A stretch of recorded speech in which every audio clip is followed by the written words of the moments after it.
Okay, good morning, everyone. Glad to see people not everyone partied too hard last night and actually made it to 8 a.m. I'm Stephen Jaume, actually Sebastino D'Amico, if I pronounced that correctly, was supposed to chair the session. Wasn't able to make it to AGU this year, so I'm going to be stepping in to help him. And Tatiana here is going to be assisting me also for chairing this morning's session. Our first speaker is invited speaker coming from New Zealand. Hang on, let me get this. Also, I just generally want to welcome everyone to New Orleans.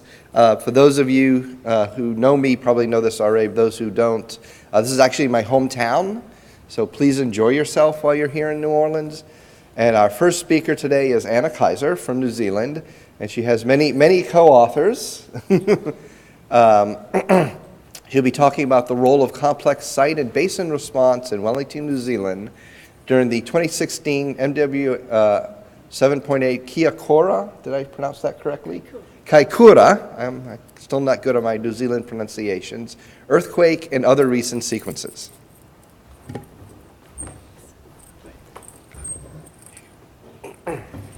Hey, welcome everybody. So you're probably all familiar with the Kaikoura earthquake, which happened in 2016, a magnitude 7.8. This schematic here shows you the epicentral location, which was in the North Canterbury region down here. But of course, the rupture continued over a distance of 200 kilometres. You can see that in red here. The surface rupture is highlighted in red, terminating in the Cook Strait region up here, which is close to the capital city of Wellington.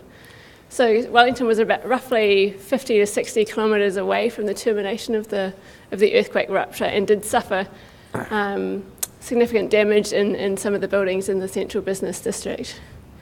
In addition, I'll just point out we had two earthquakes of magnitude 6.6 in a similar area to where the Kaikoura rupture terminated. Those happened in 2013. So there's been, certainly these three events have been the largest events to impact on Wellington in the last 50 years at least.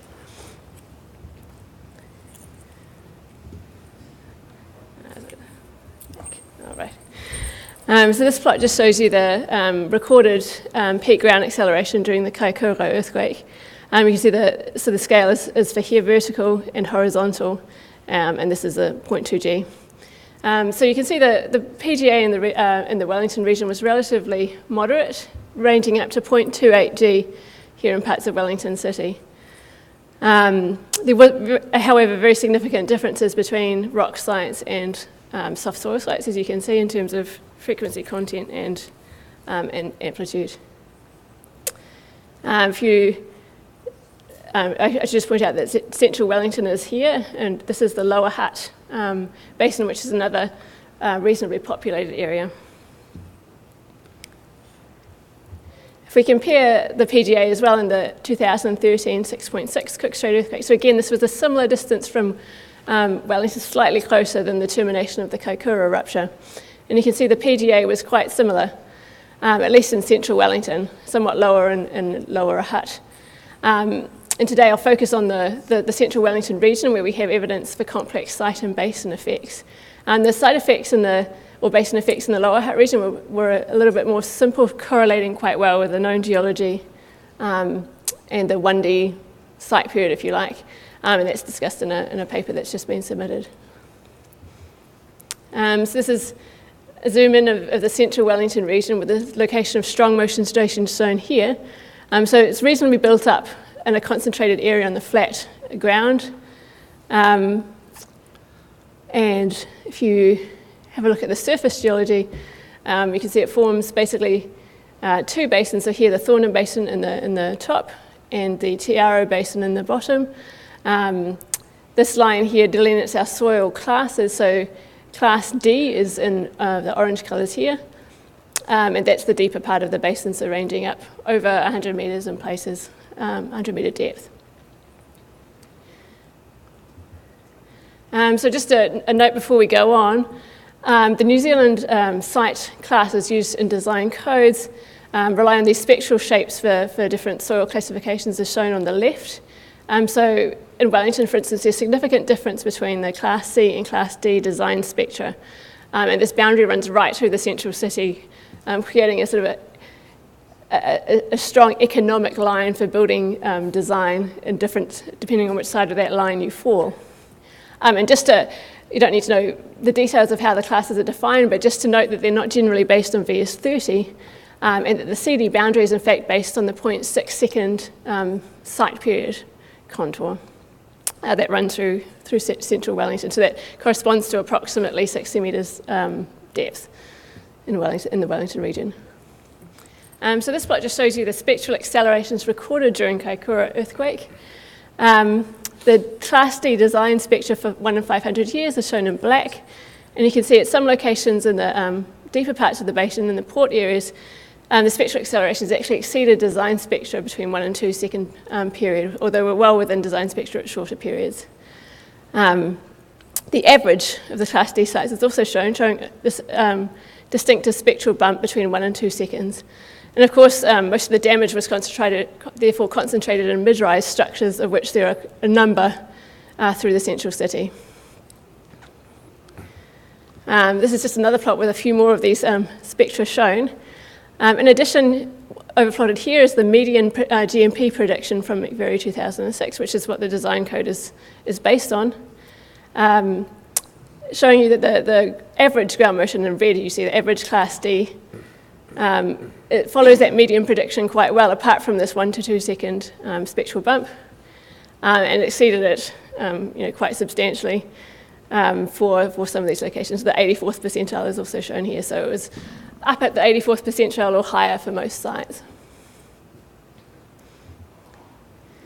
And if we look at the amplification of this response spectra with respect to the rock site pots, you can see amplification values are consistently up to 3 and above across all of these Class D sites. And actually the pattern of amplification is quite similar across the central city at all Class D sites. This dashed line in green here is the one other Class D Wellington regional site that was not located in the central business district. So this one is about 4 kilometres away and shows a distinctly different pattern. Because of these reasons, we can infer that the amplification or the spectral bump at 1 to 2 seconds is largely controlled by site or basin response, and it's not a source. Although source is obviously a contributing factor to the ground motions overall, it's not dominantly controlled by the source. One thing we would note is that you can see individual sites are plotted here in terms of their amplification with respect to the rock site. The red lines here indicate the site period is measured from both earthquake and ambient noise HVSR measurements. So you can see the spectral bump is in deeper parts of the basin corresponds roughly with the site period. As you get towards shallower parts of the basin, actually occurs at periods lower. The spectral bump occurs at periods longer than the site period, indicating that the basin has an influence. And if we look at a comparison of those amplification factors in the Kaikoura earthquake, which is shown on the left, and the Cook Strait on the right, you can see that the amplification is generally similar for both events. The amplification in Cook Strait did extend into somewhat shorter periods as well, and was in fact possibly somewhat higher, although the resulting spectral acceleration was well within design levels because of the smaller magnitude of the earthquake, so it didn't cause too many problems in terms of damage. So of course the question is, what about other earthquake scenarios? We have never recorded strong non-linear motion in Wellington. So both the Kaikoura and the Cook Strait earthquakes were still within the linear ground motion regime. So 1D modelling that we'd previously done some years ago before the earthquakes for different return period motions, including simulated subduction zone earthquakes here, which is the two blue scenarios, indicate that we predict periods of amplification that are similar within the 1 to 2 seconds, but those periods showed greater variability, site-to-site variability than was observed in the Kaikoura earthquake.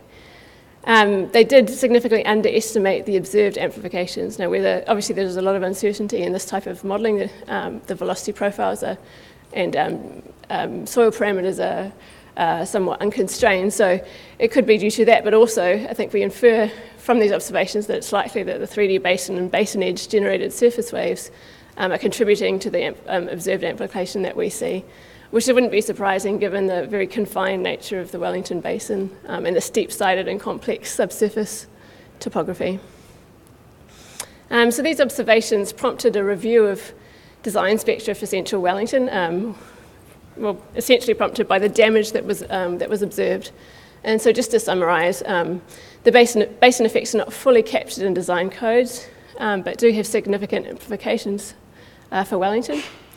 But we note as well that the current design spectra are actually based on the 2002 National Seismic Hazard Model, and that revisions have been made to that model. So there's a 2010 version that's published, and subsequent revisions beyond that. And adoption of this 2010 version would actually result in an increase in these design factors of about 25%, which would largely encompass the Kaikoura motions. And most recent post-Kaikoura earthquake hazard models suggest that further increases in design spectra could be warranted, but this would vary greatly depending on period. In our most recent models, we adopt, for example, international ground motion prediction equations, which would potentially change the spectral shape or require a review of the spectral shape, so it wouldn't necessarily affect all periods in the same way. So as a result of these discussions, there are possible interim changes to design spectra being considered, sort of as an interim measure before the longer-term review. And there are various different options on the table. Certainly there's nothing being decided, ranging from no increase to a systematic increase across the board, but one of the options is to increase design spectra only in the areas where greatest amplification was observed, so in these deep soil sites. And there's also been discussion because of course our design code is site period based between C and D, there's an interpolation scheme to allow you to interpret between Class C and an enhanced Class D spectral shape, which would provide a gradual increase in design across the city rather than a distinct jump between the CD boundary.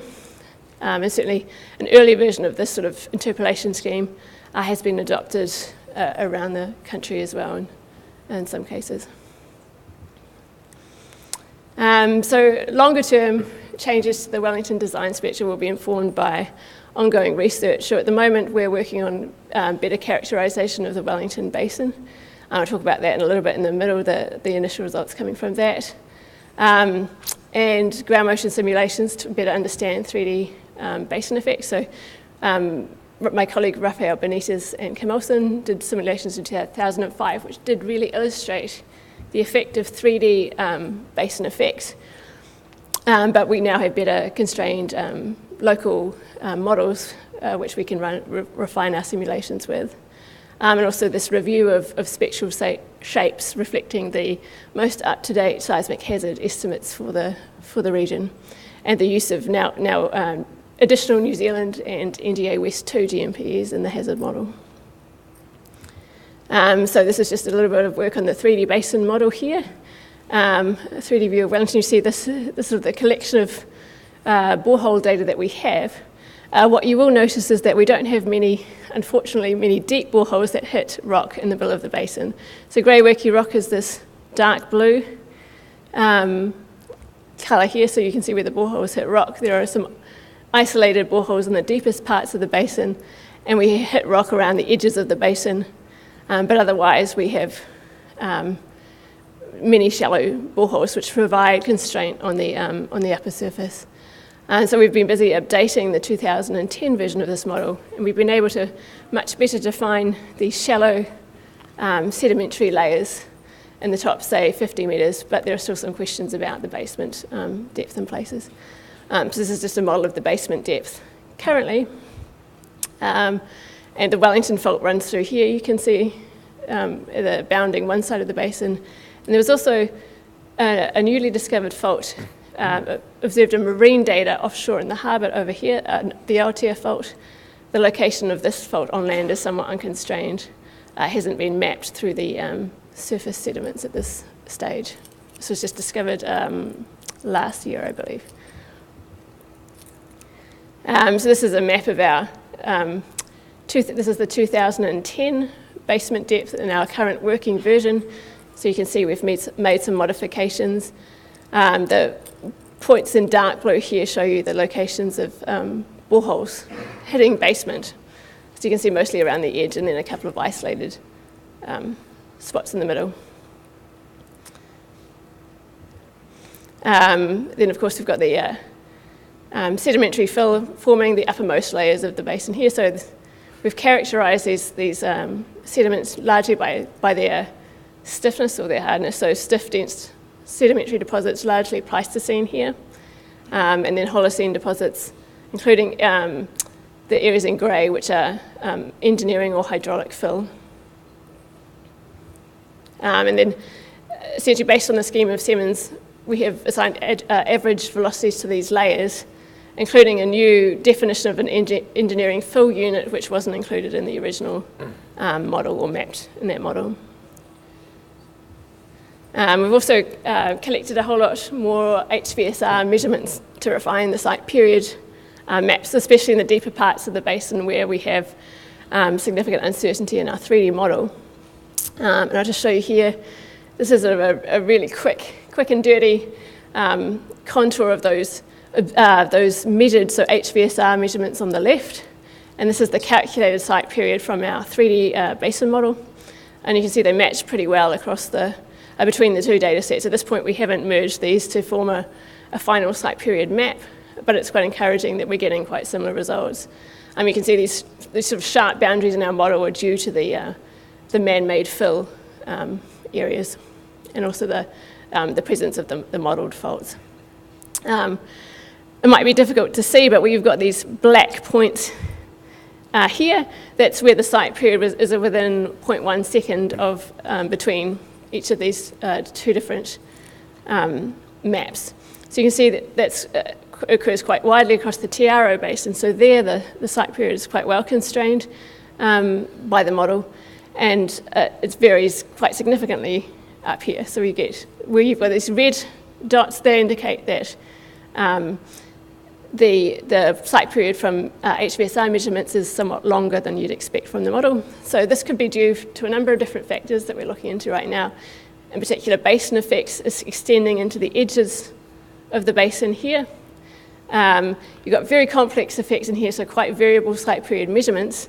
But of course, you're right next to the Wellington fault here, so we end up having a much more complicated amplification pattern in this area than we do, say, in the Tiaro basin down here, which is quite simple and tends to follow what we know about the geology.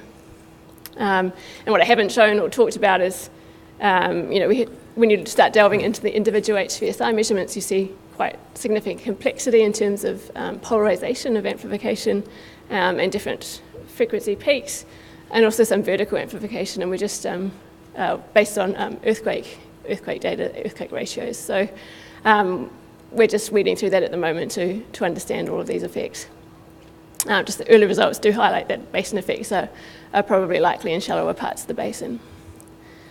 So just to summarise, the ground motions exceeded design spectra at some locations in the deeper part of the basin, and amplification over 3 was consistently observed at 1 to 2 second periods at all central Wellington recording sites, regardless of site period. And the character and polarisation of amplification at short periods was more complex and reflected complex variations in site and basin edge effects.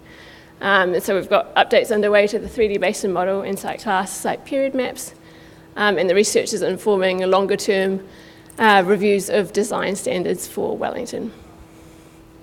Thanks very much for your attention.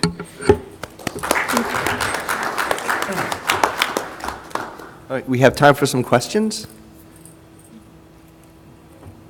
Was there any evidence of liquefaction in the Wellington Basin and Untitled Basin area? Yeah, absolutely. So if you go back to the original map here. So basically in the centerport area over here on reclaimed land, we have this hydraulic fill in particular, and also some engineering fill. So mostly confined just to these areas, but it was quite strong in those locations, not so much in other parts of the city or the Hutt Valley. Yeah. Okay, back here. How important is the earthquake incidence angle for modulating the 3D basin? Yeah, absolutely. I mean, it's got to play a role, and I think that's something that we are investigating with simulations. I think we haven't done necessarily simulations of other scenarios yet. I think if I go back to the end here. Oh, sorry, I don't have the slide. I thought certainly the previous simulations have investigated, for example, a north-south rupture of the Wellington Fold, a south-to-north rupture, and certainly it does change the basin effects that you would see. So one question we do have is how repeatable are these from event to event? How much can we say that will happen in the future? All of those earthquakes that I showed occurred at the same azimuth to the city. We have smaller earthquakes that are, for example, to the northeast that we can look at and around, but those earthquakes are not the same size as, they don't contain that long period energy that these earthquakes did. So it's, at this point, it's still something we're investigating. Okay, one more. Do this preparation method. How far away are your rock sites? Right, yeah, I should have mentioned that at the beginning. Yeah, so if you look at that orange triangle up there on the top left, that is the rock site that we've used, POTS, which has got a reasonably flat HVSR response and is considered a good reference station. The motion from that recording is shown there as well on the plot. Okay, thank you. Get ready for our next speaker.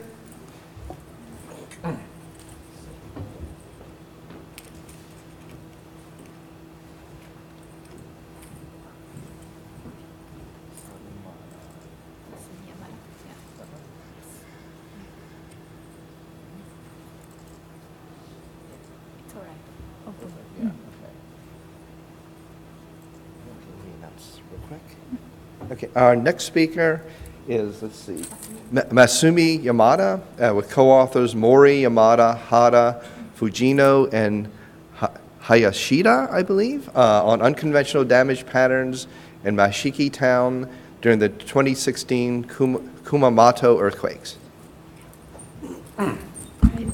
Thank you very much. I'm going to talk about building damage in Mashiki Town, which is severely damaged by 2016 Kumamoto earthquake in Japan.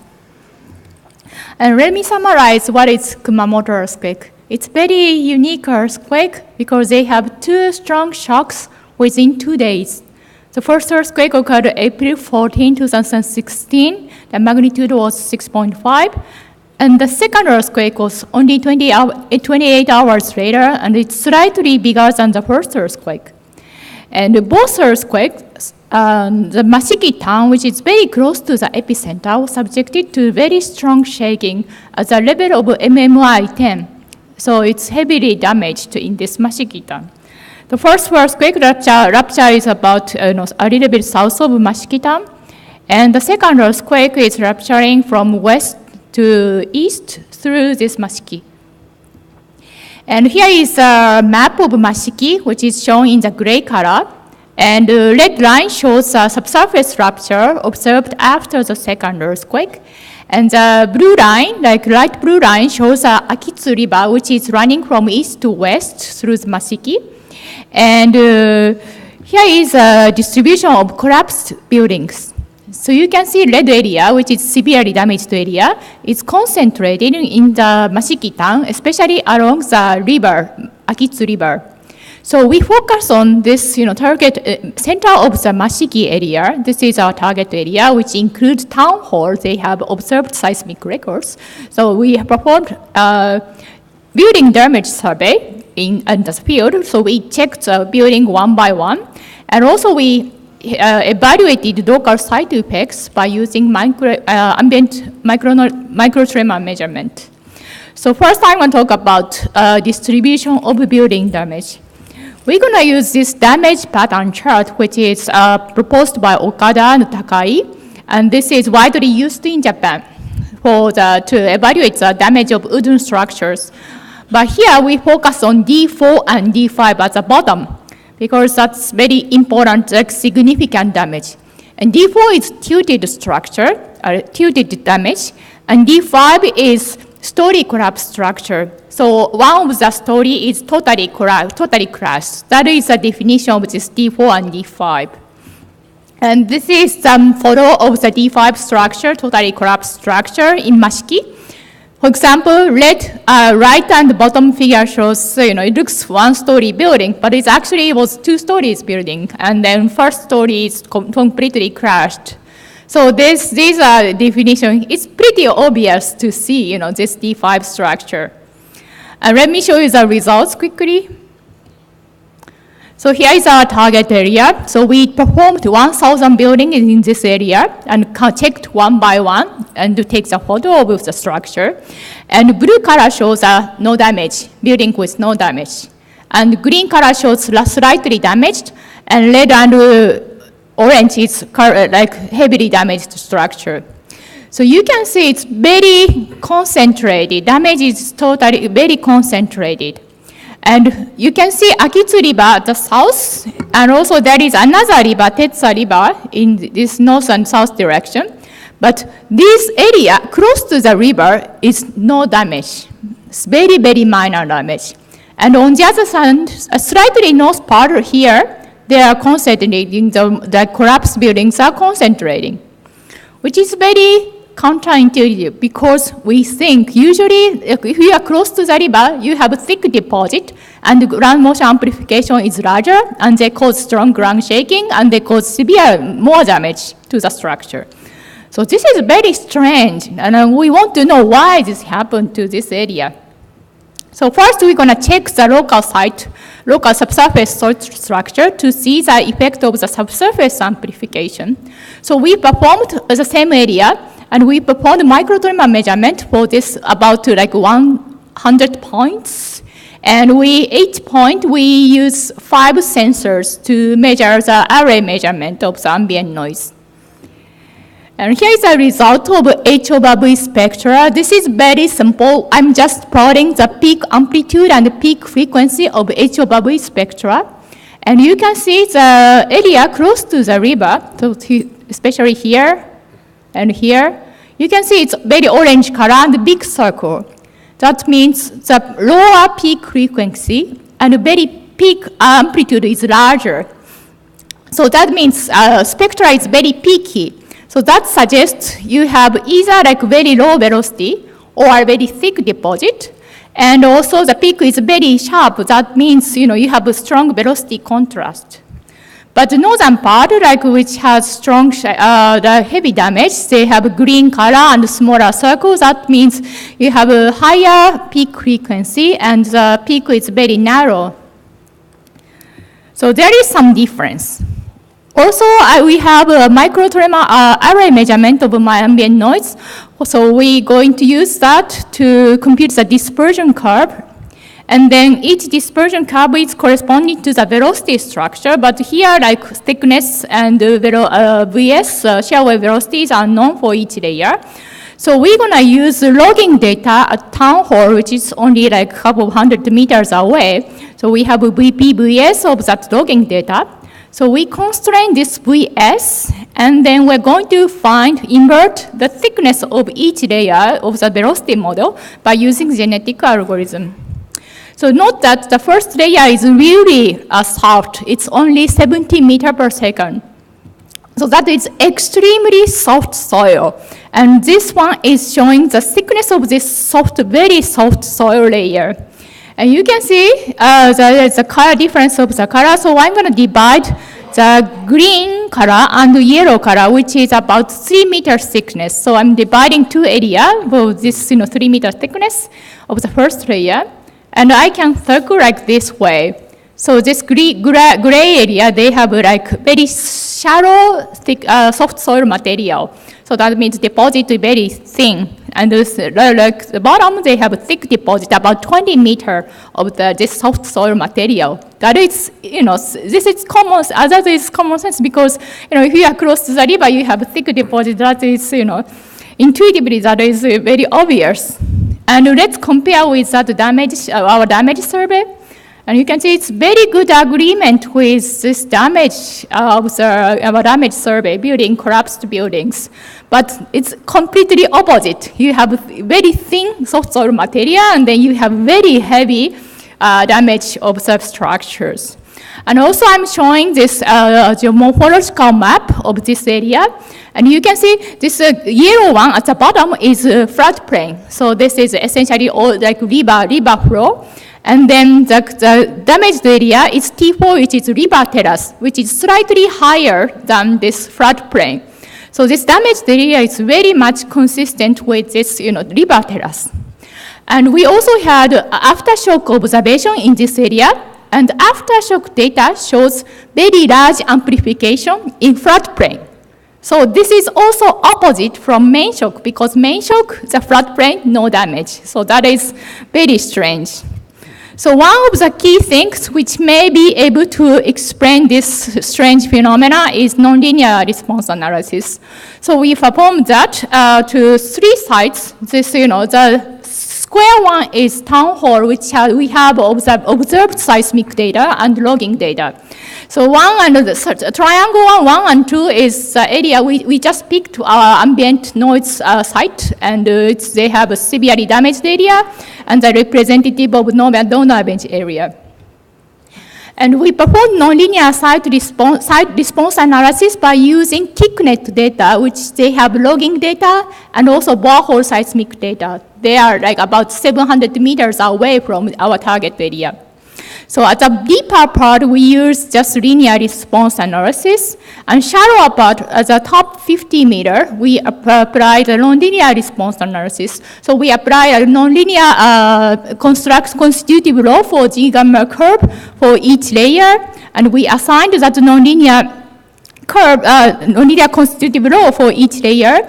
And this one is showing the town hall logging data in black. And red one shows damaged area, and blue one shows no damaged area. And you can see the first layer is 70 meters per second, and the thickness is very, very different from this red line and the blue line. So we performed this nonlinear response analysis, and here is just simple results of EW component of velocity form. And the top one is observed seismic records as town hall, and the bottom 2 is synthetic, our synthetic results. The middle one is damaged area, and the bottom one is no damaged region. So if you just compare this peak of this PGB, it's like qualitatively we can explain the difference of the damage by using this nonlinear response analysis. So here, like we showed the damage distribution in Mashiki town, which is heavily damaged by 2016 Kumamoto earthquake in Japan. And we found the damage pattern in Mashiki town shows strong side effects.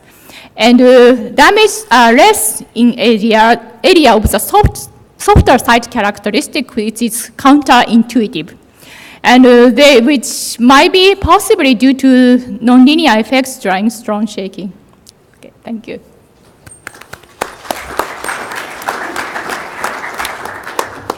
We have time for questions. I believe the surface rupture cut through the heart of the damage zone. So my question is, do you think that either the surface rupture or the extreme near filament might be a contributing factor? Yeah. Thank you for the good question. Actually, the surface rupture is plotting in this area right here, and that is really like close to the damaged area. But we also have a comparison of the foreshock damage and main shock damage. So I all have the damage distribution for foreshock and after the main shock, and they are the same. And this damage rupture is caused after the main shock. So foreshock, there is no surface rupture. So that suggests maybe it's maybe there is some effect, but the local soil effect is much stronger than this effect of surface rupture. Another question? I think the damage is not only due to the site, you need to consider the structure's frequency. Maybe, I don't know, you are 2 floors, maybe around 3, 5 floors. Maybe around that area they have vessel, or they have a lot of damage. In this low frequency range, maybe no damage for the structure. Yeah, that might be true because, maybe like for this low frequency, if they gets very strong shaking, they cause, the frequency move much, much lower. So that maybe like avoids the peak frequency of the structure, yeah. Okay. I have a question also. In the areas of the no damage with the very soft soils, with any observed liquefaction? Good point. Yes. The answer is yes. Actually, there are some people who is doing aerial photo survey, and then there are some sign of liquefaction, but it's not, as accurate as field survey because of this aerial photo. But they have some sign of liquefaction, so that might be one of the, possibility. Yes. Thank you. Okay. Other way. Let's see. Get to our next.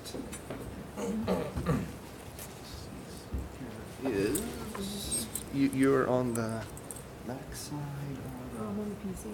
PC, okay.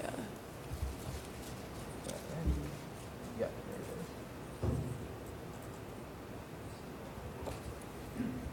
Okay, come on. Our next speaker is Tatiana Gospe. With the help of Lawrence Hutchings and Doug Drager. And the title is Seismic Microzonation Based on Micro-Earthquake Recordings and Ambient Seismic Noise. Hello. I just wanted to thank again Lawrence Hutchings and Douglas Drager for their help on my project. So the purpose of this study is to quantify site response. So that's like the overall goal that I'm trying to achieve by seismic microzonation. So seismic microzonation provides a quantitative description of how varying geologic areas will respond in the event of seismic activity. So it's pretty well known that there's a relationship between geology and how a structure will perform on that given geology in the event of seismic activity. So the Michoacan 1985 earthquake shows a good example of where seismic microzonation could have been utilized, where the damage was greatest 350 kilometers from the epicenter, which is a pretty great distance, 350 kilometers. And these structures were situated on soft soil and clays, and they performed not as well as structures directly above the epicenter, which were situated on basalt. So past methods have relied on V30, in which the upper 30 meters of geology is characterized and utilized in ground shaking predictions. Another traditional method is the horizontal to vertical spectral ratio, where people decompose the horizontal and vertical spectral ratios of noise, and they simply divide the two to get site response. The problem with the V30 method is that it only characterizes the upper 30 meters of geology, where it's sometimes important to go deeper down, because if you have like 40 meters of soft soil, then you're only characterizing the upper 30 meters. So that's the problem with this method. And the horizontal to vertical spectral ratio method only predicts the resonant frequency of soils, so that's also a problem. And then right here, this picture is in Napa Valley in California, and this shows you an example of what you could hypothetically do with seismic microzonation, where we have the damage risk per year up here on the top, and this corresponds well to geology. So this is a potential map that you could create with this study.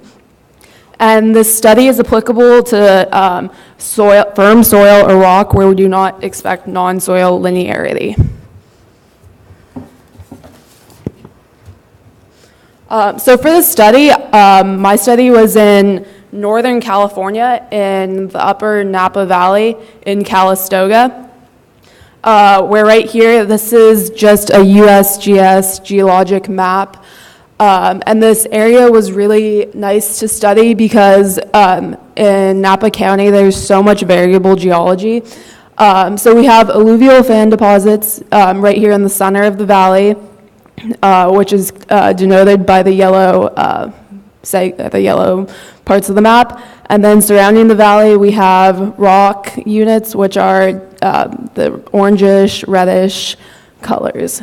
And then we have 8 stations right here, which you can see are signified by the stars.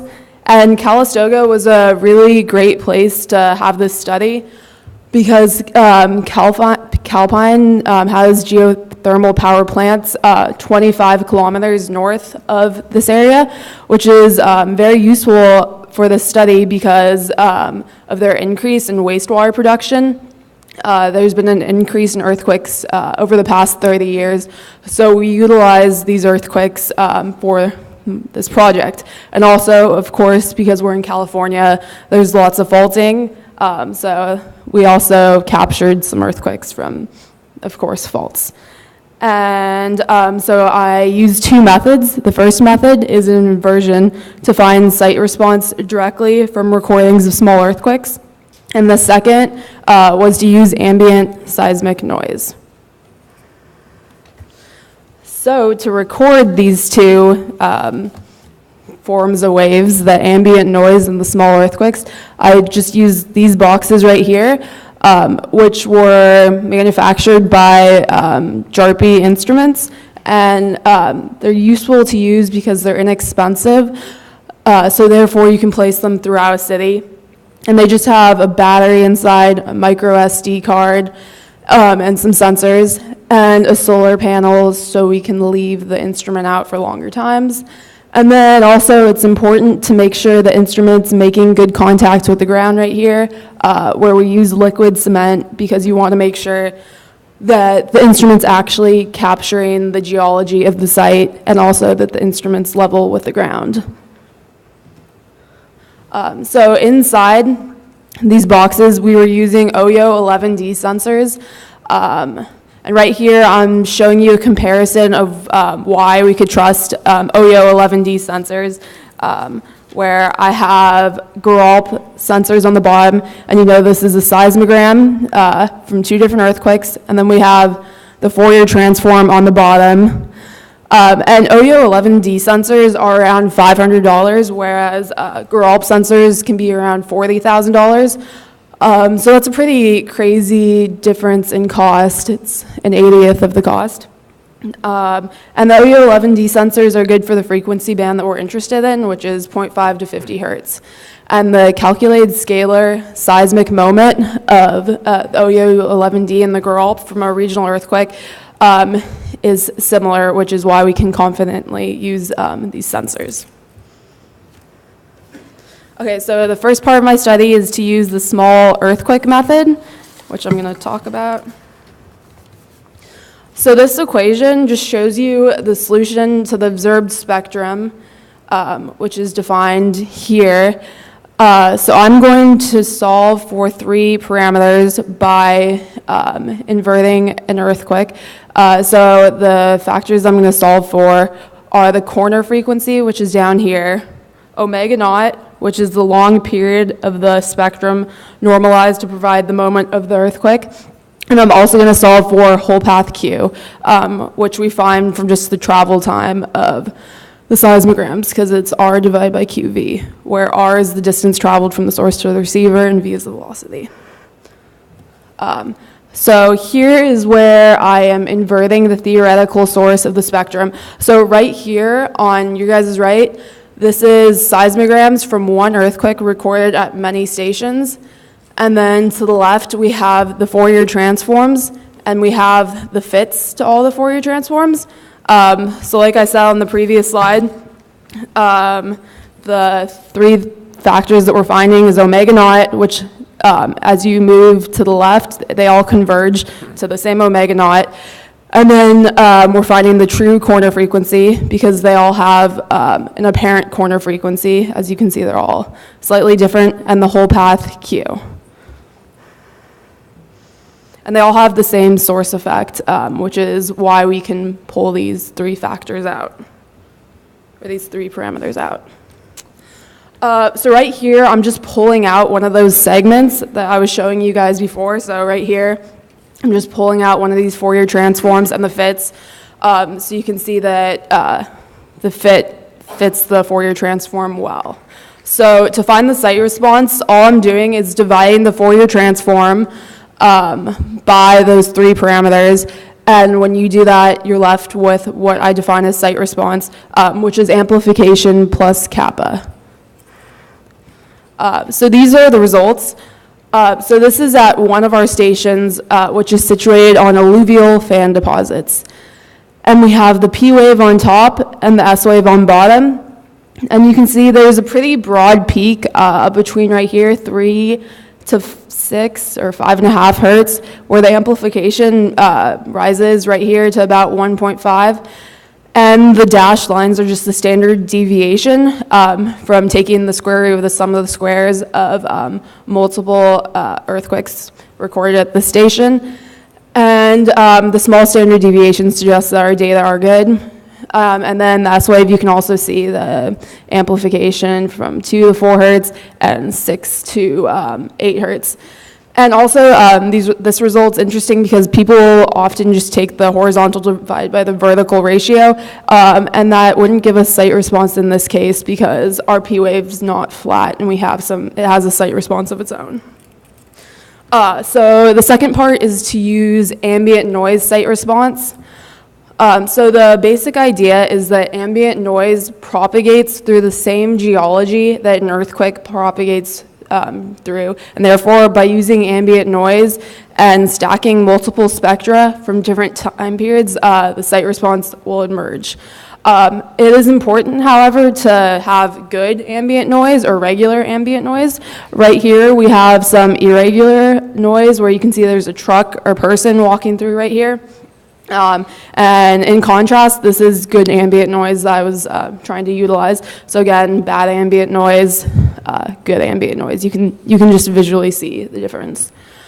So after stacking and taking the Fourier transform of multiple noise segments, I saw these peaks at 5 and 11 hertz.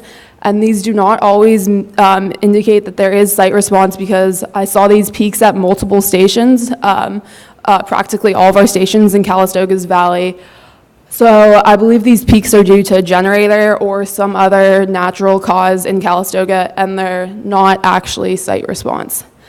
And here we have, again, for the same station, the S wave and the P wave, where we have, you can see there's a broad peak at 5 hertz, and that's just because this is a logarithmic scale. And again, this is not site response. So in conclusion, the small earthquake method works. And I showed it to you guys earlier. And then these earthquakes occur rapidly, which allow us to get solutions quickly. The instrumentation's inexpensive, where it's $500 per sensor versus the more expensive Geralp sensors. And then the horizontal to vertical ratio is unreliable because we often get P wave amplification. And I didn't show you guys, but I had a rock site where there was also amplification, where the rock site was on rhyolite. So that's many times people use like a rock site as a reference site, which could be unreliable because there's amplification, or I had amplification. All right, thank you.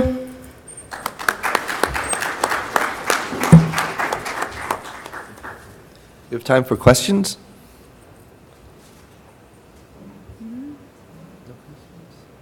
Oh, all right.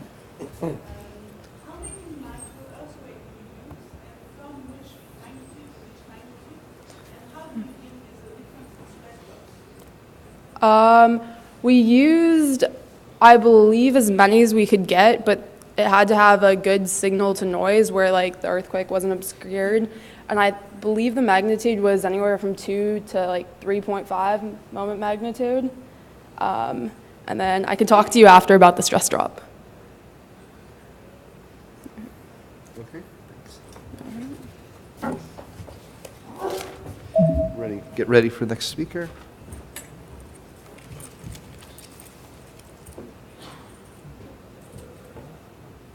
On the Mac side, right? Yes.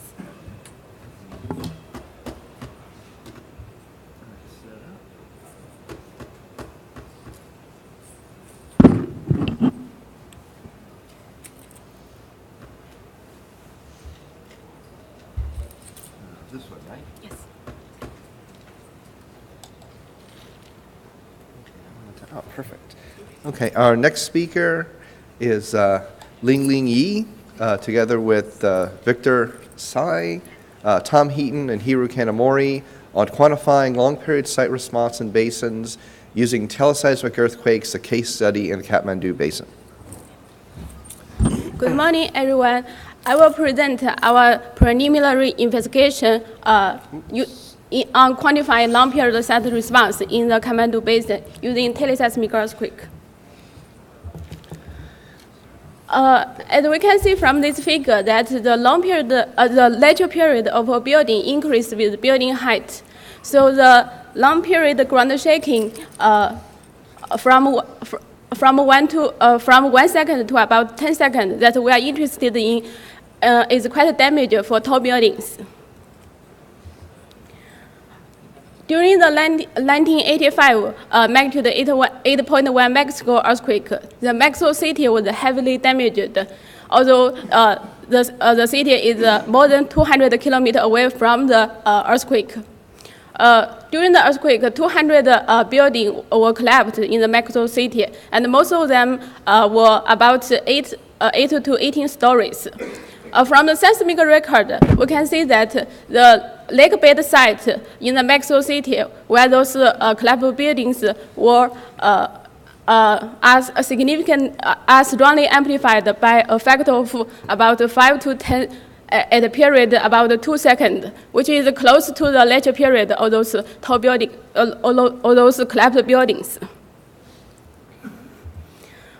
The 2015 magnitude 7.8 Gokhan Nepal earthquake ruptured from the epicenter to the Kathmandu Basin here, and it caused the 5-second strong amplification in the Kathmandu Basin.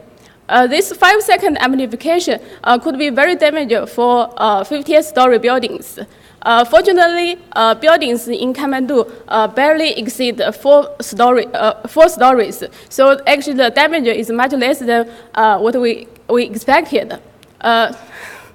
Professor Tom Heaton at Caltech wants me to make sure to tell everyone that this 5-second this Kathmandu motion could be very dangerous to any California high-rise buildings.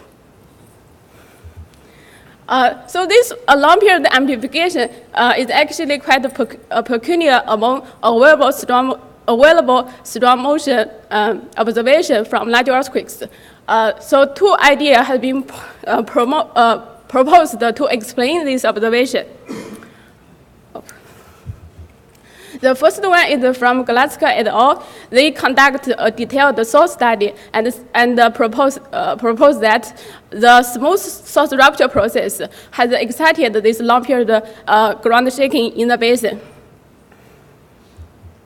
Whereas Dakel et al. Found a very low shear wave speed at the subsurface based on the H/V spectral ratio of the aftershocks, and which corresponding to the basin sediment.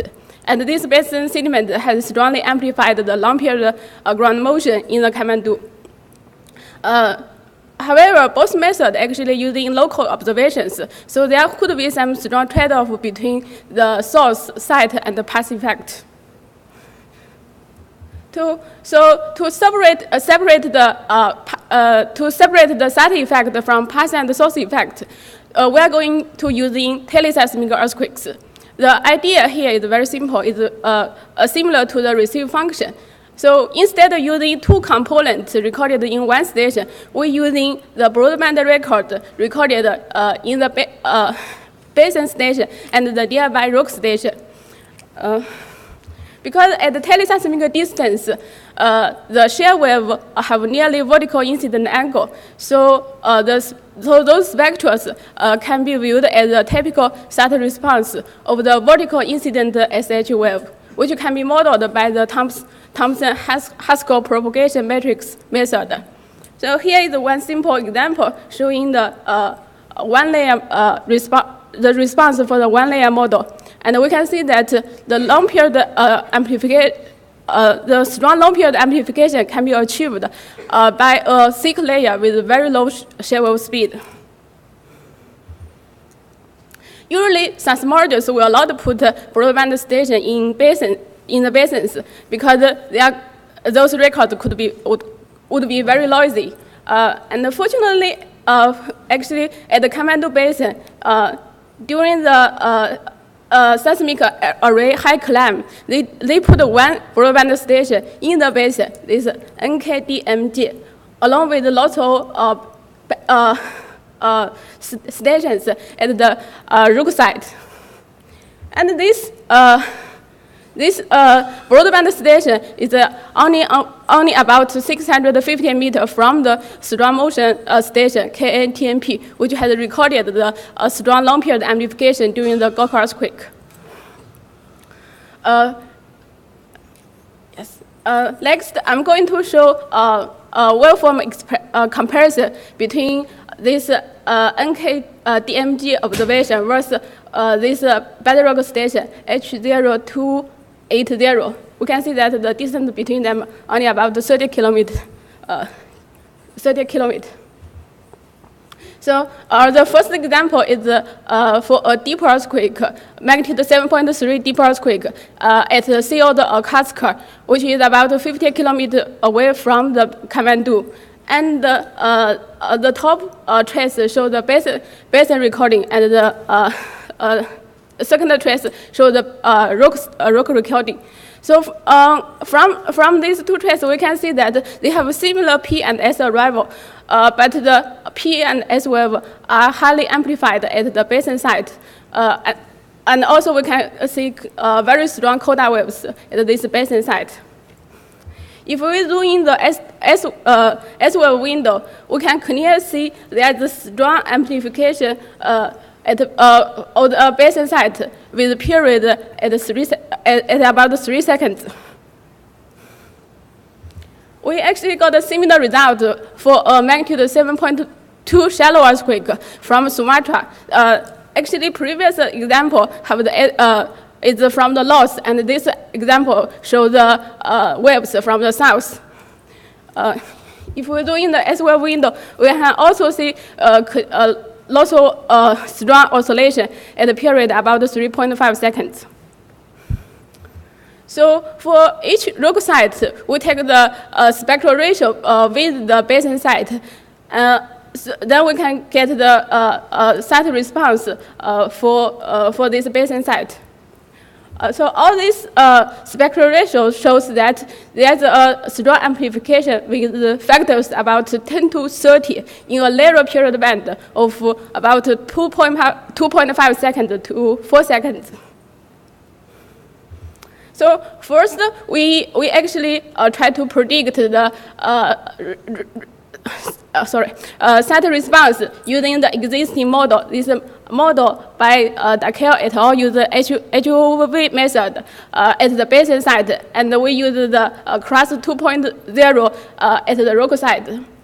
From this comparison, we can see that this model would give a slightly longer period and small amplitude of the fundamental mode than what we observed from teleseismic observation.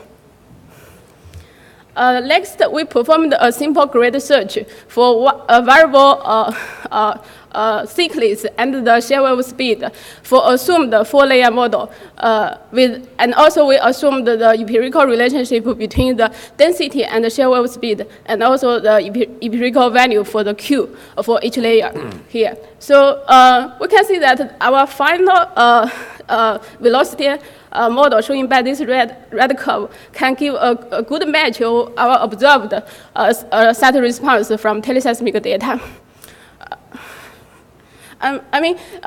This result actually not that unique, because this grid search will depend on the initially assumed velocity number of the layers, and also there are some trade-off between the shear wave speed and the thickness.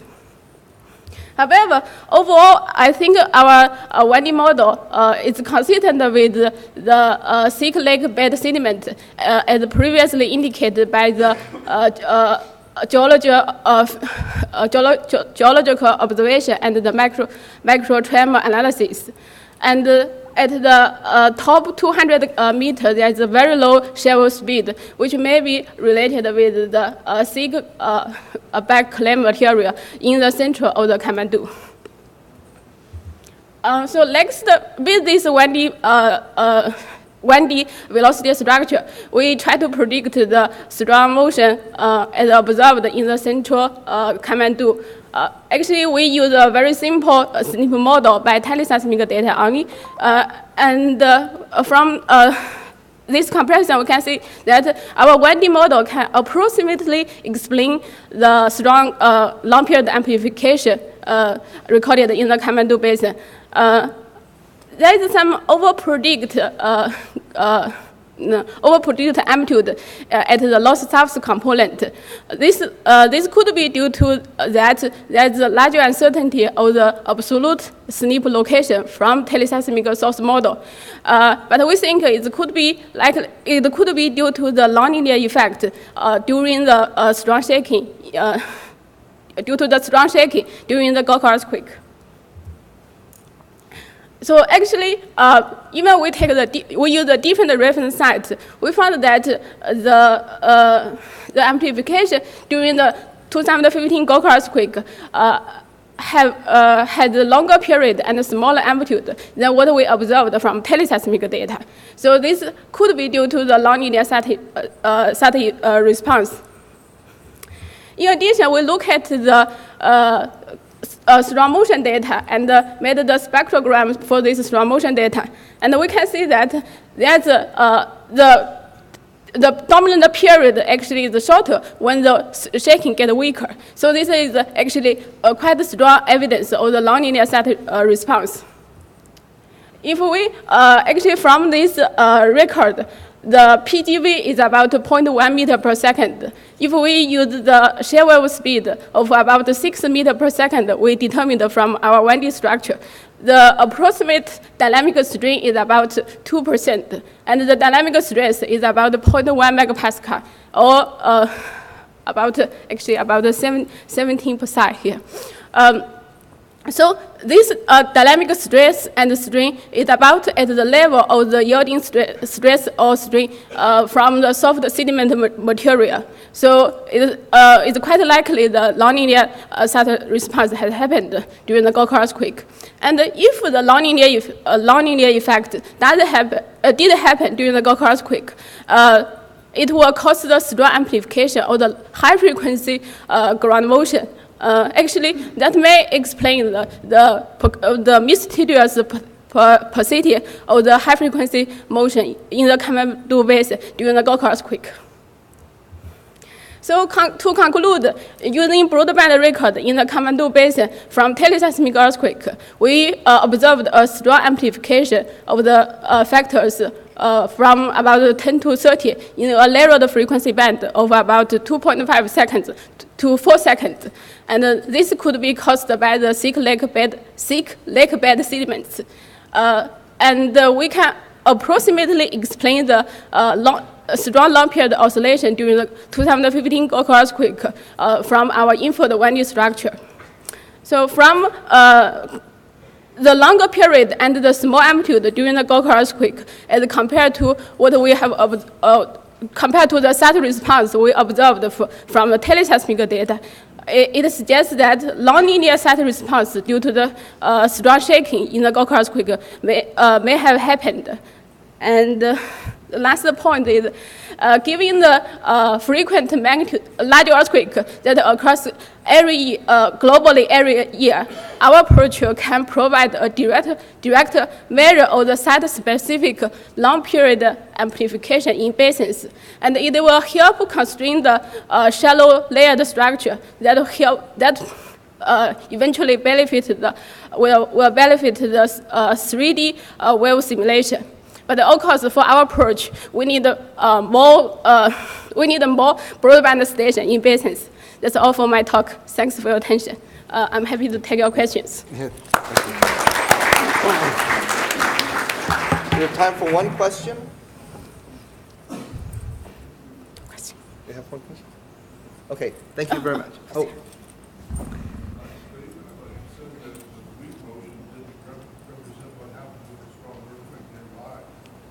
Excuse me? Seismic motion is part of earthquakes. Weak motion is recorded. Uh-huh. Basically, it's not representing the frequency of non-earthquake that's Yeah, our purpose here is, I think, is like when we observe the strong motion in the basin due to the nearby strong earthquake, is a combination between the source effect, path effect, and the site effect. I think, all together, and here we want to separate the site effect from other effect. Then at least we can get one parameter before the strong earthquake happens. Yeah, thank you.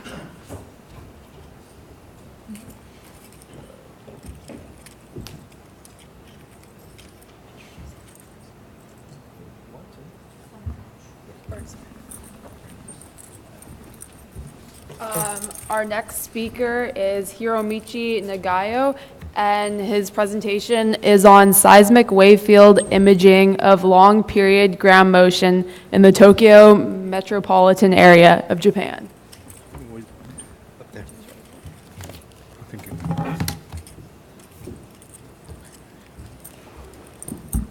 Thank you, Chairperson. I'm Hiromichi Nagao, Earthquake Research Institute at the University of Tokyo. Today, we present a methodology that reconstructs seismic wave field from a dense seismic observation array, MESONET, which covers the Tokyo metropolitan area, Japan. The key point in the method is the replica exchange Monte Carlo, which is one of the Microtremor Monte Carlo methods. Here shows the outline, and today's talk is based on these two papers, Kano et al., recently published in GJI and JGR. So if you are interested in our work, please refer to these papers. Our institute has been developing a numerical simulation model that rapidly predict seismic hazards on infrastructures in urban area through a seismic response analysis using a supercomputer. From a rapid evaluation, this simulation requires ground motions at the base of each infrastructure, and this should be given from real seismic observation. And from a rapid evaluation of seismic hazards on infrastructures in Tokyo, our goal is to reconstruct a seismic wave field less than 1 Hertz. In the Tokyo metropolitan area, a dense seismic observation array called MESONET has been in operation since 2007, 10 years ago. And the MESONET consists of 296 accelerometers, which is observing sampling rate of 200 Hertz.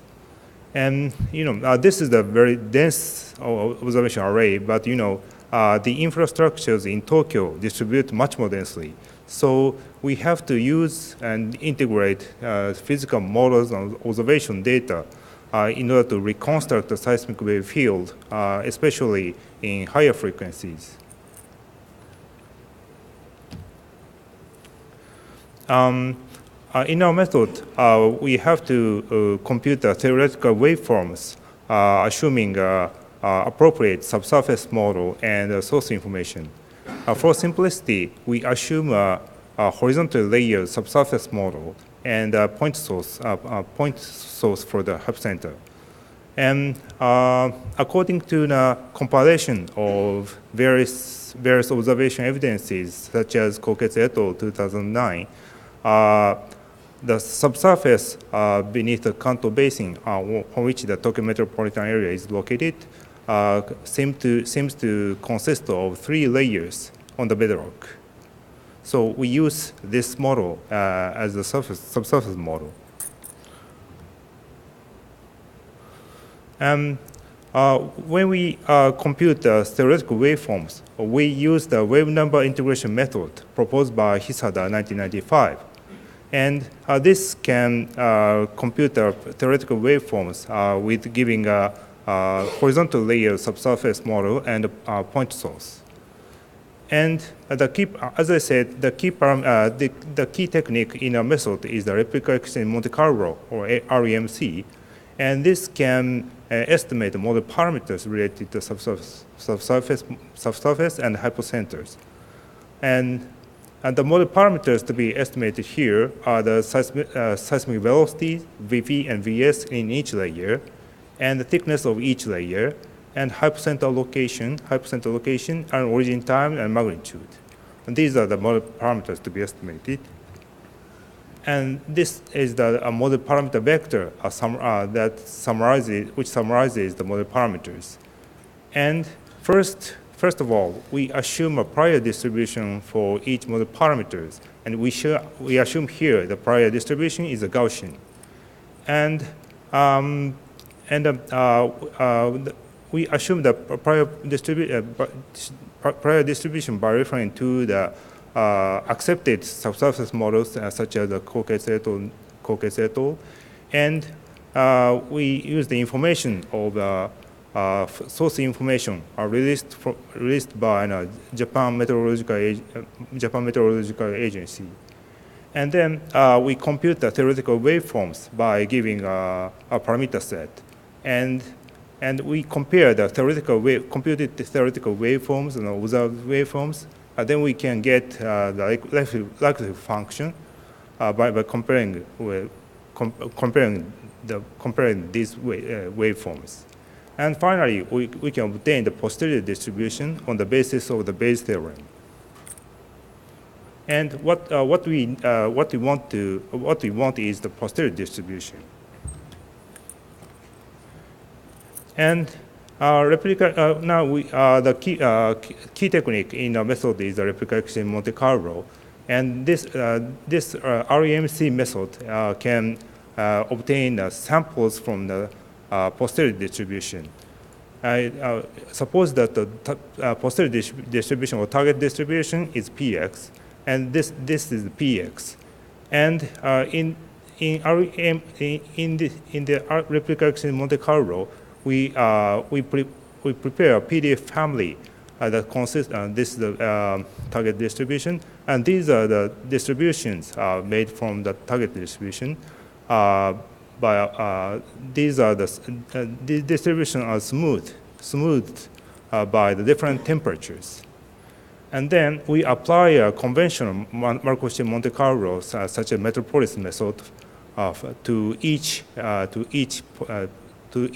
distribution. And then replica exchange Monte Carlo sometimes exchange the samples between the PDFs within the PDF family. This is the key point. This exchange is the key point in this method. Owing to this exchange of the samples, we can obtain efficiently the samples from the target distribution.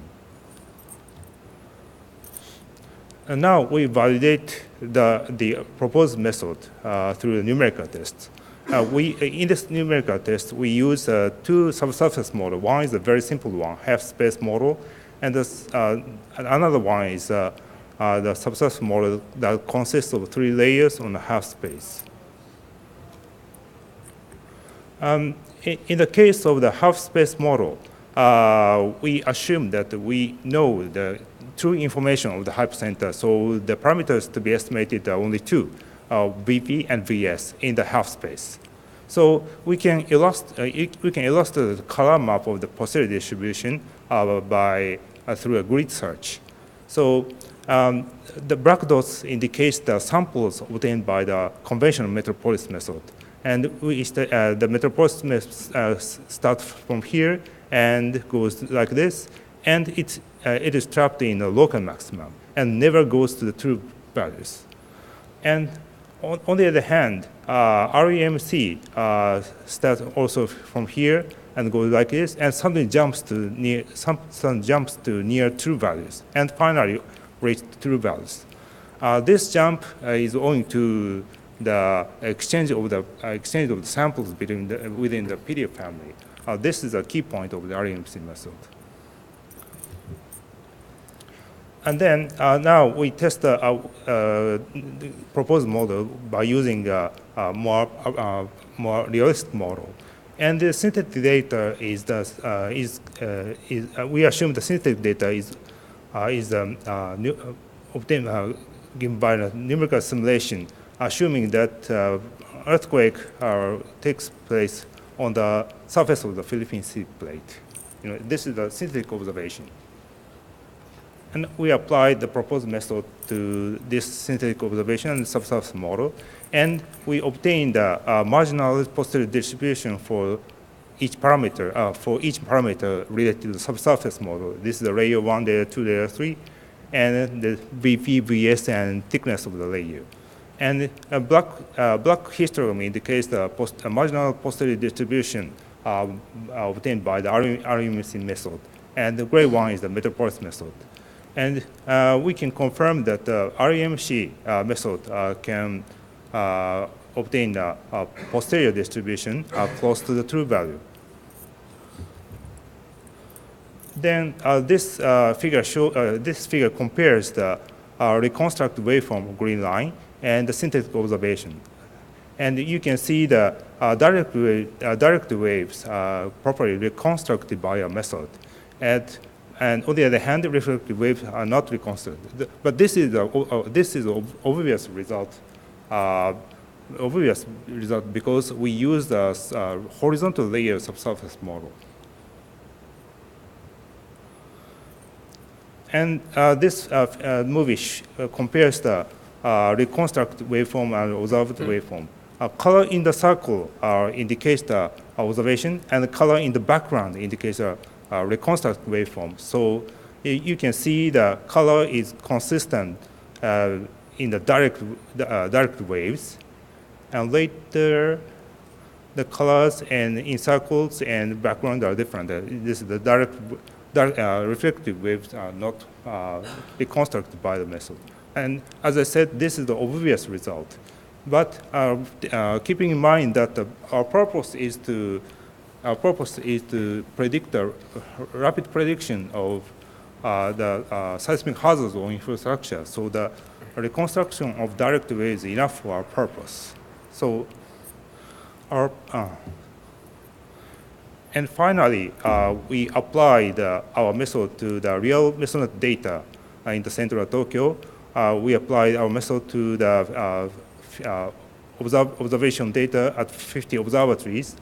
And left panel indicates the longer period wave, and right panel shows the shorter period.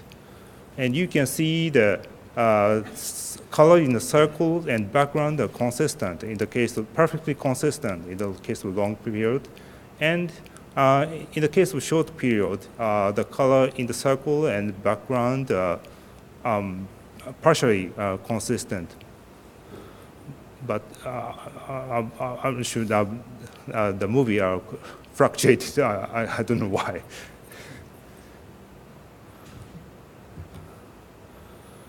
Now we have checked our validation of validity over our method,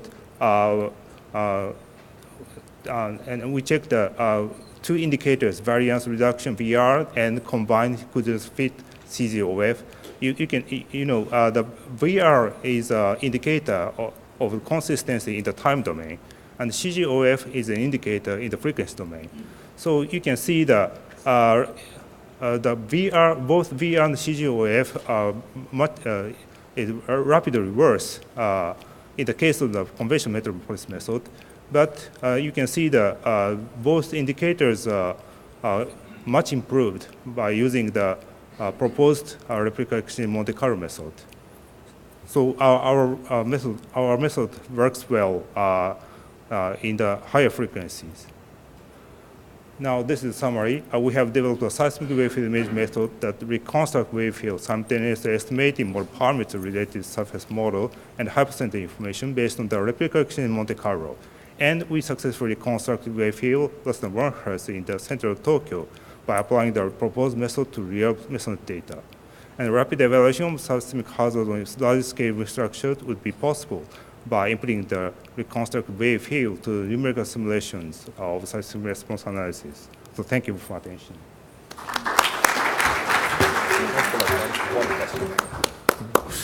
We have time for one question.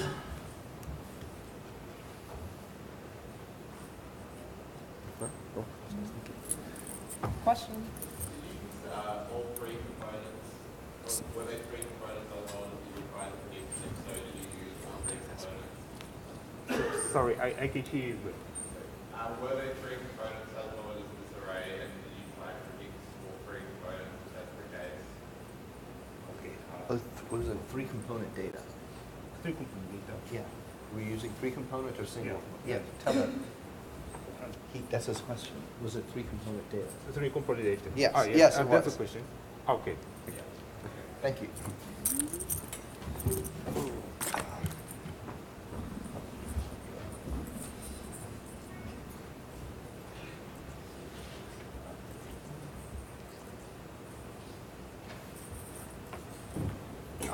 Our next speaker is Mark van de Meijde on the surface topography effects on seismic ground motion and correlation with building damages during the 2015 magnitude 7.8 Nepal earthquake.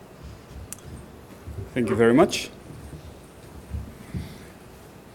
So, shortly about why this research. If you look at the source epicenter of the earthquake in Nepal in 2015, this is Kathmandu city.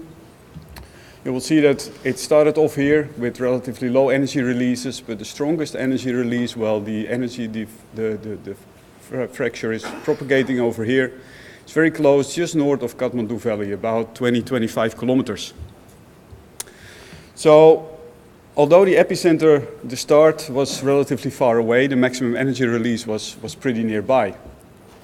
So, despite the fact that it was so nearby and it was a large magnitude earthquake, there were many reports that actually said that it was less intense than feared, level of damage lower than anticipated, and weak shaking lessened the Nepal earthquake impact, which is a bit counterintuitive of what you would expect looking at the source and the fault propagation. So there have been many studies who actually looked into this earthquake and looked into basin effects, topography at the bottom of the basin, relationships with frequency dependencies, that what we have already seen also in previous talks today. But what has been not looked into yet, because all those effects could not really explain why the earthquake was lessened, is the role of surface topography, which is still pretty much unknown. And as you can see on this image, there is quite a bit of topography in the area, except for the Kathmandu Basin, which is relatively flat, but all the other parts are relatively steep topography. And since it was a relatively shallow earthquake, you could expect a possible interference of the wave field with the topography, especially propagating from north towards Kathmandu Valley. So we have looked into identifying the relation between topography-induced amplification and building damage patterns, which I will shortly highlight a bit towards the end, but I will focus on the topography-induced amplification. So what we did is we used SpecFEM to completely model the area and do a full elastic waveform propagation. So we created a topographic mesh with a resolution of 270 meters at the top.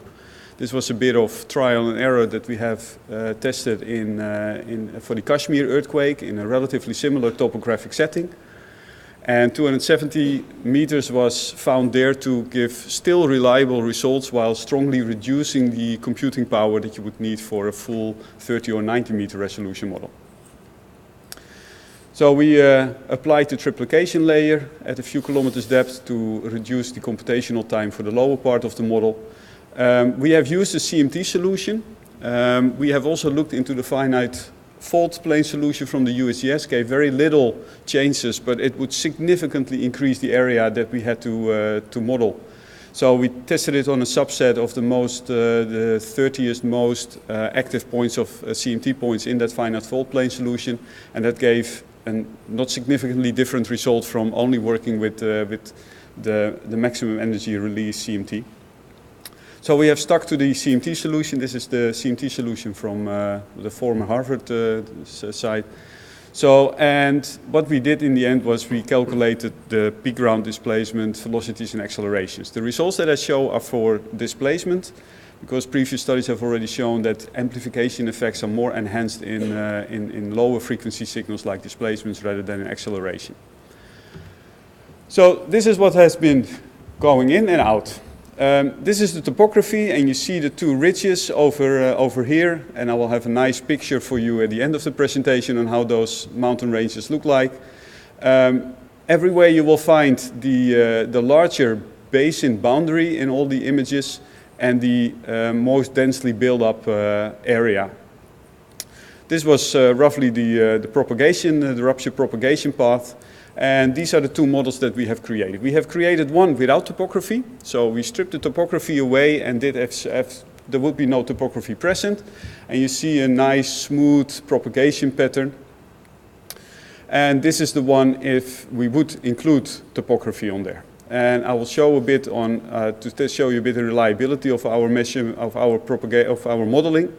We compare with the KTP station, which is located here on bedrock.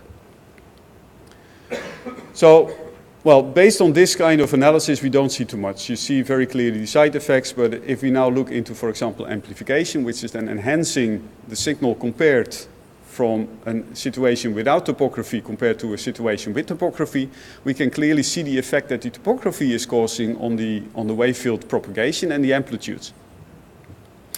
And this is what we see.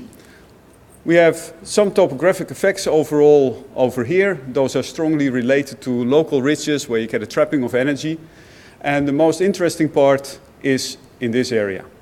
We have a clear propagation of energy that goes on both sides of the valley, particularly around the most densely populated area. So energy is coming in here. There is one ridge, there is a second ridge over here. And we see that we have actually much more energy propagating here, deflected around the valley, and here, deflected around the valley. And keep in mind, the valley itself has not been modeled in this case. So we don't use any subsurface information. So this is purely a redirection of energy because of the topography. And we clearly see that in the central part, we mainly see bluish colors which even indicate a slow de-amplification compared to a model without topography. And we only have very few spots that are, well, or a white, which is neutral. And there is just only a few pieces that are showing a slightly enhanced amplification path. So this seems to be very clearly explaining that we have actually much less energy entering into the Kathmandu Valley because of the topography that is in between the source location and Kathmandu Valley. This is the modeling that we did for the, in black is the observed, and in red is our modeled synthetic. And you see that we mostly have a very good fit with the maximum amplitudes of the surface waves.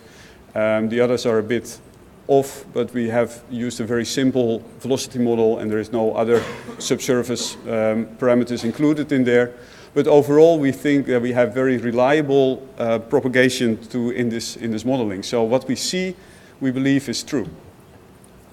We have also looked a bit into, like, is this now really due to this specific location of CMT location and Kathmandu Valley with respect to the topography in between.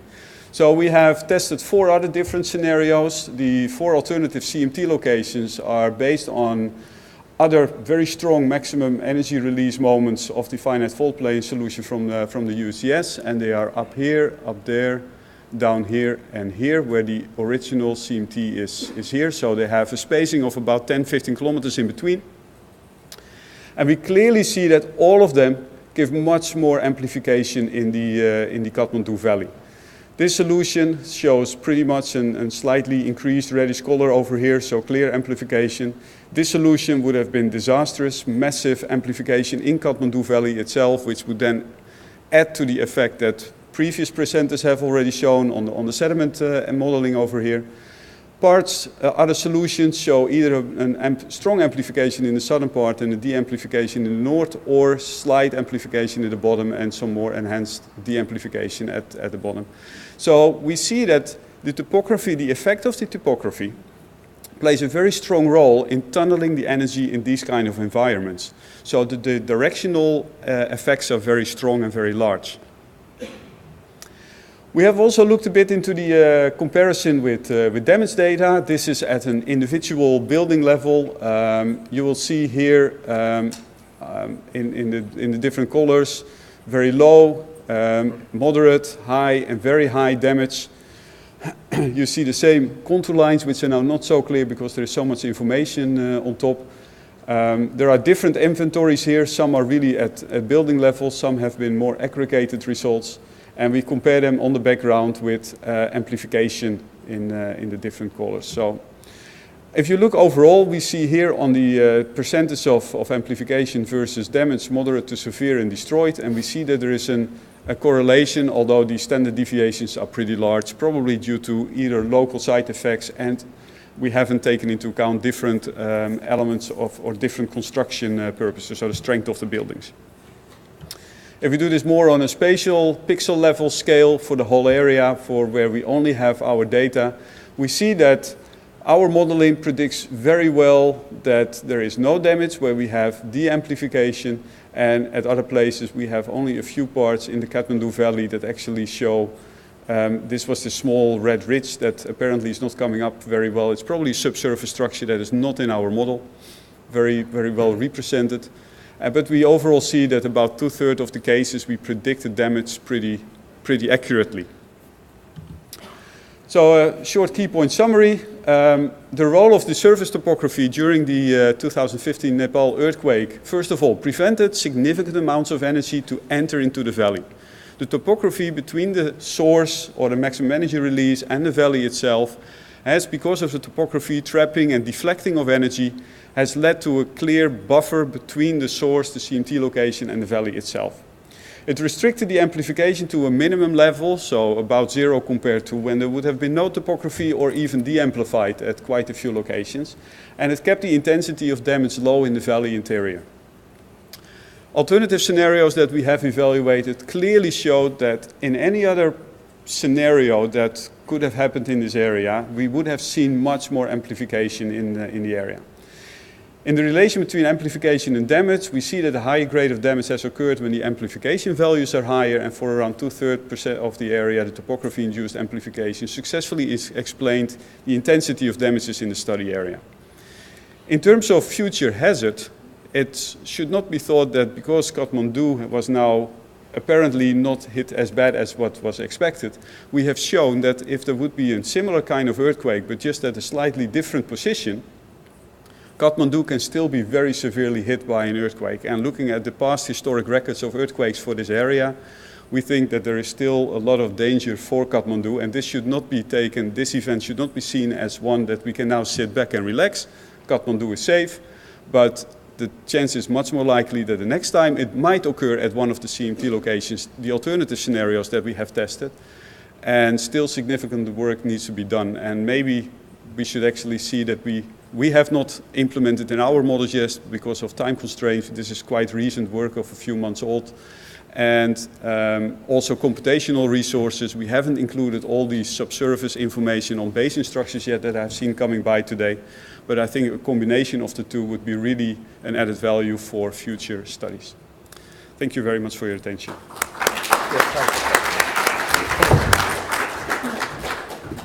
And to distract you a bit, the promised picture. This was the safeguard of Kathmandu. What is the frequency range that is amplified by the topography? Yeah, we haven't really looked into that because we just used the total wave field, and we're not looking really at side effects that might lead to resonance effects. So frequency in this case wasn't important. We have looked in our comparisons, for example, with a seismogram that's based on 5 to 20 seconds. But overall, the maximum frequencies that were included in these studies are about up to 3 to 5 hertz or so. Thank you. I'm a little bit confused by what you're doing with the different CMT positions. Are you assuming a point source of those positions, or are you moving a finite source at the center of the position? No, we're using a point source. We have tested to use a finite fault model. We have used the USGS finite fault model, which is composed out of, by heart, 130, 140 smaller CMT solutions. We have taken the 30, 40 most strong ones and have put those into our model. So we also modeled with about 40 CMT solutions as a representative of the finite fault. Extending to the full finite fault from the USGS was computational not possible because that covers such a large area that we couldn't run it on our system anymore. Our comparison between our single CMT location that we have used in our modeling versus the finite fault solution was not giving significant differences in the observed amplification for Kathmandu Valley. So we have opted to stick with the single finite fault and then have opted also to test different scenarios based on the finite fault model on the different locations where other maximum energy releases has occurred. But what confuses me is that if you have a distributed fault, some parts of the fault are, at some of your CMT locations that are giving strong amplification. Yeah. Some are not. Yeah. So it should be some sort of weighted average of those Yeah. as the faults zip by. So you kind of given an N number, which was the least shaky situation. But in fact, it had to be a finite extent, which would have sampled all the different excitations. Absolutely right. But what you see is that in this case, it was pretty much the most nearby CMT solution that also gave by far the maximum energy release. So although the amplifications look high in this, in the other models, the absolute amplitudes were much lower. So the overall effect still remained the same. And you see that it's all shifting up a bit, particularly in amplitudes compared to our model. But for the amplification effects, it wasn't, the effect was less evident.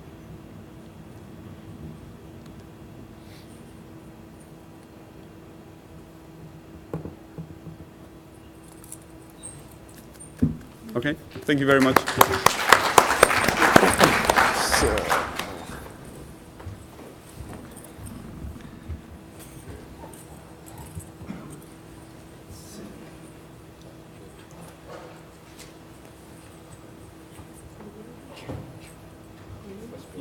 Are you on the Mac?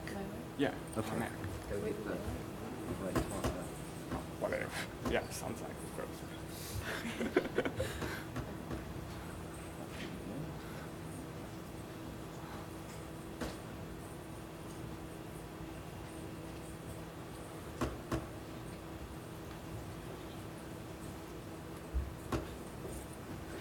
Next up, we have Lili Feng with the effect of sedimentary basins on through passing short period surface waves.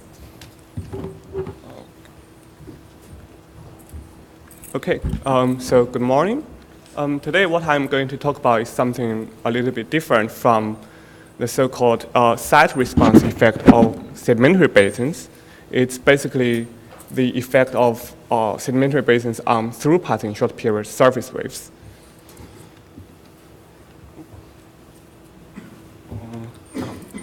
No, the Mac.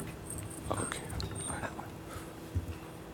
Okay, thank you. So this study is motivated by the surface wave magnitude estimation for the 2006 DPRK nuclear test. So the top two figures on the left are the MS estimation from Barner's paper, and the bottom two figures are the MS estimation for the 10-second Rayleigh wave and 20-second Rayleigh wave from the results of Mike Paciano's. What we can see here is that there is a substantial scatter in the estimated MS, and we believe that this MS variation is related to the complicated geological structures in East Asia. Like here, the figure on the right shows the VS velocity structure from Wei Xinxin's paper published last year. And we can see that there is a lot of major sedimentary basins located in East Asia, like the Bohawan Basin, the Songliao Basin, Sichuan Basin, and others. And we believe that these basins could have a strong impact on the surface wave amplitude And what we want to investigate in this study is that we perform a 3D simulation across East Asia to see how the velocity heterogeneity could affect the amplitude. So before I show you the 3D simulation across East Asia, I would like to start with a very simple preliminary simulation to improve intuition. It's basically a very simple 2D member wave simulation on sphere. And for this sphere, there is a low velocity anomaly located at this location.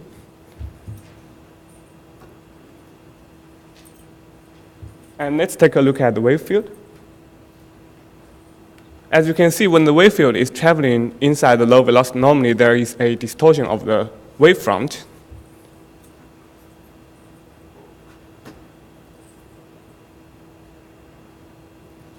And also, we notice that at exactly the location where we have this strong distortion, there is an amplification effect. Oh, sorry.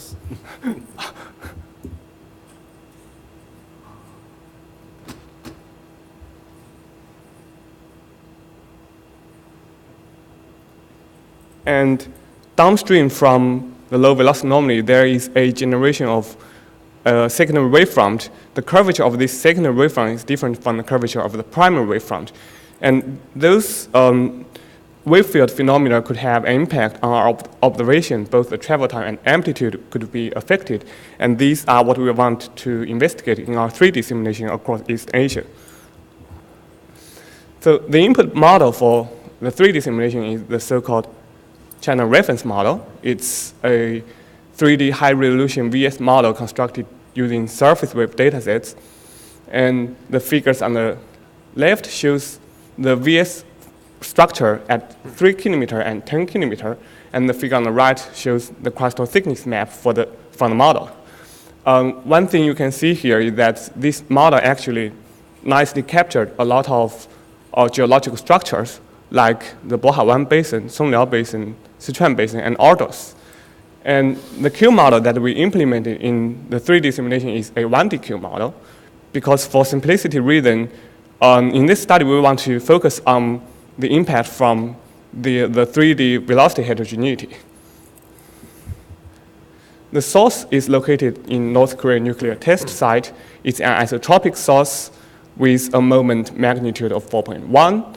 And for the source time function, it has a relatively flat frequency content from 10 to 20 seconds. Now let's take a look at the wave field. What we are going to see here mostly is the vertical component of radio wave. At first, the wavefront is relatively circular, but as a consequence of the impact from the strong velocity heterogeneities in this study region, like the Bohawan Basin, it will strongly distort the wavefront. And also later we notice that there is a strong amplification effect on the wave field. And downstream from this Bohawan Basin, we also notice that there is a generation of secondary wavefront. Okay. And based on the results from our simulation, we can extract the travel time and amplitude map for the 10 second of radio wave. And for this travel time map, we can see that there is a distortion of travel time contour when it propagating through this Bohawan Basin. And there is a corresponding relatively high amplitude stripe in the amplitude map. I have to re-emphasize that what we are seeing here, the amplification that we are seeing here is merely comes from the impact from the velocity heterogeneity, because the Q model that we use is a 1D Q model. And once we have this amplitude map, we can easily convert it into an MS map, which is a surface wave magnitude map using the empirical formula proposed by Derrick Russell. And as you can see here, that the MS could have a very large variation. It varies from 2.5 to 3.9. And it also indicates that if we ignore this amplification effect, we could introduce significant bias if we want to have a good estimation of surface wave magnitude. So the next question is that how do we understand this amplification effect of sedimentary basins? The first idea that comes to our mind is the so-called site response effect. It basically includes two major physical processes. One is the stacking up of the wave packets as they are slowed down. This is because the amplitude of the waves varies inversely as the impedance of the waves. And the second major physical process is the so-called resonance or basin edge effect. It's fundamentally the constructive interference between body waves and surface waves. This site response effect, it is actually a 2D vertical cross-section effect which terminates at the boundary of the basins, which implies that it fails to explain the large amplification that we observe downstream from the sediments. If we take a close look at the wave field where we have this strong amplification, we notice that there is a generation of the secondary wavefront. And this generation of the secondary wavefront in the 3D simulation is quite similar to what we have seen in the 2D member wave simulation. And also it's similar to a phenomenon that is called the caustics of optical waves. And due to those similarities, we propose to use a very simple 2D lens focusing effect to explain what we actually see in our 3D simulation. So it's basically the low velocity anomaly actually looks like a lens. And for this lens, it will, when the wave propagates through the lens, it will deflect the propagation direction and focus the energy to the focal point. Then the focal point could serve as a secondary source, which can generate a secondary wavefront. And the curvature of the wavefront of the secondary wavefront is different from the curvature of the primary wavefront. And this simple 2D focusing effect actually explains what we have seen in our 3D simulation. But to confirm that in our 3D simulation, it is indeed the major physical process is indeed a 2D focusing effect, there are three implications that we need to verify. The first one is that the wave propagation direction should indicate the bending of the energy flux and focusing of the amplitude. The second is that there should be low amplitude zones blanket such a high amplitude stripe. This is actually a consequence of conservation of energy because the energy for these high amplitude stripes comes from the energy from the low amplitude zones. And thirdly, because we propose that this is fundamentally actually a 2D focusing effect, then the 2D and 3D simulation should predict exactly the same amplitude of observations downstream from the basins. So to verify the propagation direction of the wave field, we can try to determine the propagation direction of the wave field using the Iacono equation by simply taking the gradient of the travel time map, which gives us this propagation deflection map. The background color indicates the angle difference between the gray circle path and the propagation direction vector. The red means that the propagation direction vector is counterclockwise to the gray circle path, and the blue color means that the propagation vector is clockwise to the gray circle path. And we can see that from this map that these red and blue stripes, they come in pairs. And along with this amplitude map, we can see that they are consistent with the so-called 2D focusing effect. We can also take a look at the MS map that we notice that for those major high amplitude stripes, they are indeed blanketed by those relatively low amplitude zones. And the third thing we need to verify is directly compare the 2D and 3D focusing effect. What we actually do is that we perform two simulations. One is a 3D simulation in a 3D large box. The velocity profile in this box is AK-135, but there is a sedimentary basin that is 1,000 kilometers away from the source. And for the 2D simulation, once we have this 3D input model, we can try to generate the 2D phase velocity map for the 10 second of radio wave, which will give us this 2D phase velocity map. And this is the input for our 2D member wave simulation. The receiver are located on this dashed blue line. And this is the comparison of the 2D and 3D wave field. What you can see here is that although the 3D wave field is fundamentally more complicated than the 2D wave field because of surface wave dispersion, but there are some similarities. The first one is that inside the basin there is a distortion of the wavefront, which can be observed in both 3D and 2D simulation.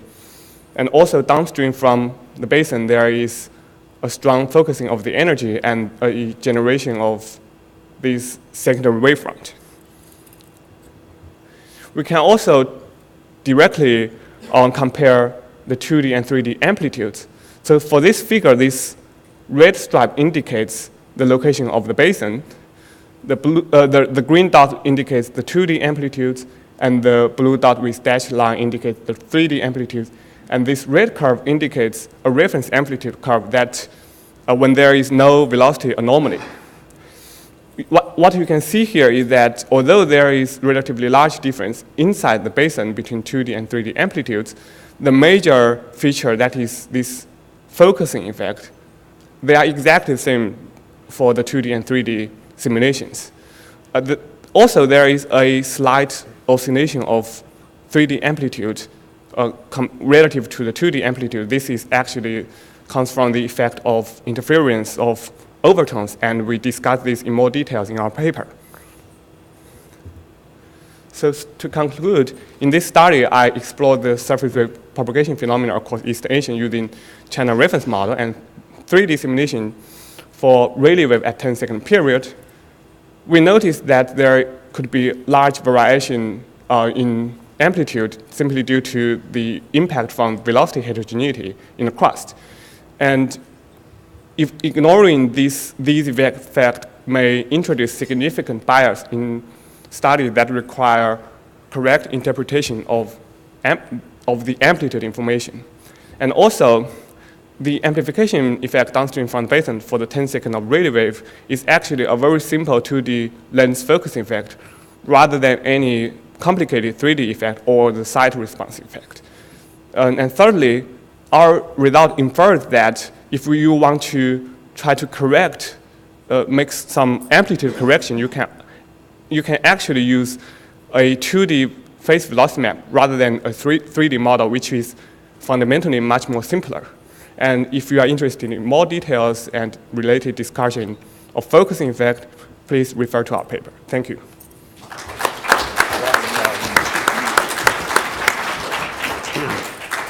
Any questions? Yeah. How did you account for your seismic energy dissipation and damping in your simulation? I don't quite get the question. How did you account for energy dissipation and damping in your simulation? Damping. Okay, so it's, as I said, it's a 1D Q model. And when you implement the damping, I use the so-called this standard linear solid, which is typically used in those numerical simulations. Yeah, and that's it. And actually, we don't care too much about this in our study because we want to investigate, as I said before, the focus of this study is the impact from the velocity heterogeneity rather than the Q. Yeah.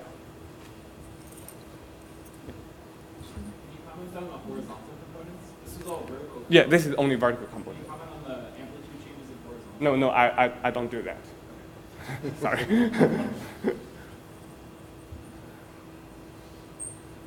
Okay. Well, again. So we're done a little early for this morning's session. We'll reconvene here in about 25 minutes for the second set of talks in this section.